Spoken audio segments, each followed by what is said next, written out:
نے ایک سازش تیار کی۔ اہل یہود شروع دن ہی سے اہل اسلام اور مسلمانوں کے دشمن رہے ہیں، ہر طرح سے ان کو نقصان پہنچانے، ان کو رائے حق سے ہٹانے کے لیے کوشاں رہتے ہیں۔ اس بار بھی اہل یہود نے اپنا ایک نمائندہ تیار کیا جو یہودی عالم تھا۔ اس نے مسلمانوں کو گمراہ کرنے کے لیے ایسے 3 سوالات تیار کیے جس کو سادہ لوح انسان سن کر اپنے عقیدے اور مذہب کے بارے میں سوچنے پر مجبور ہو جاتا ہے۔ اہل یہود نے اپنے نمائندے کو کئی سہولیات، درہم اور دینار دے کر بغداد روانہ کر دیا۔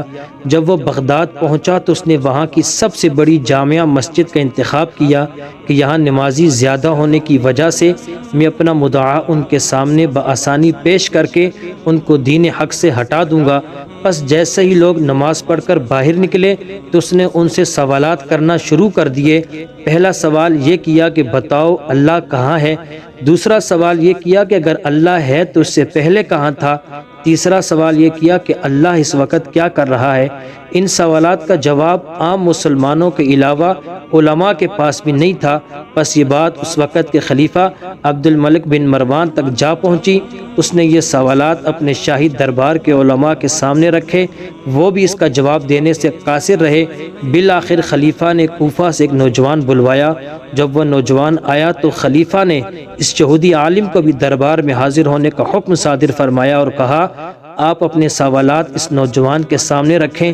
اس یہودی عالم نے یہی 3 سوالات اس نوجوان سے کیے تو اس نوجوان نے عرض کی کہ اے خلیفہ وقت، مجھے وہ نشست دی جائے جس پر بیٹھ کر میں جواب دوں، اور اس یہودی عالم کو وہ نشست دی جائے جس سے یہ سوال کرنے والا لگے۔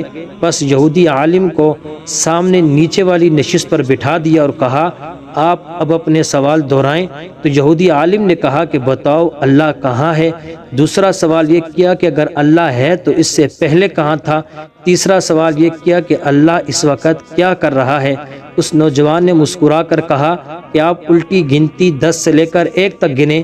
تو اس یہودی عالم نے اسی طرح کیا۔ تو اس نوجوان نے پوچھا بتاؤ 1 سے پہلے کیا ہے؟ اس نے کہا کچھ نہیں۔ اس نوجوان نے کہا کہ اللہ ایک ہے، اس سے پہلے کچھ نہیں تھا۔ دوسرا سوال یہ کیا کہ اگر اللہ ہے تو اس وقت کہاں ہے؟ تو اس نوجوان نے ایک موم بتی منگوا کر جلائی اور پوچھا بتاؤ اس کی روشنی کہاں ہے؟ تو اس یہودی عالم نے کہا کہ چاروں طرف ہے۔ تو نوجوان نے کہا کہ اللہ بھی چاروں طرف ہے، یعنی ہر طرف ہے۔ تیسرا سوال یہ کیا کہ اللہ اس وقت کیا کر رہا ہے؟ تو اس نوجوان نے کہا کہ اللہ اس وقت ایک نوجوان سے ایک یہودی عالم کو ذلیل کروا رہا ہے۔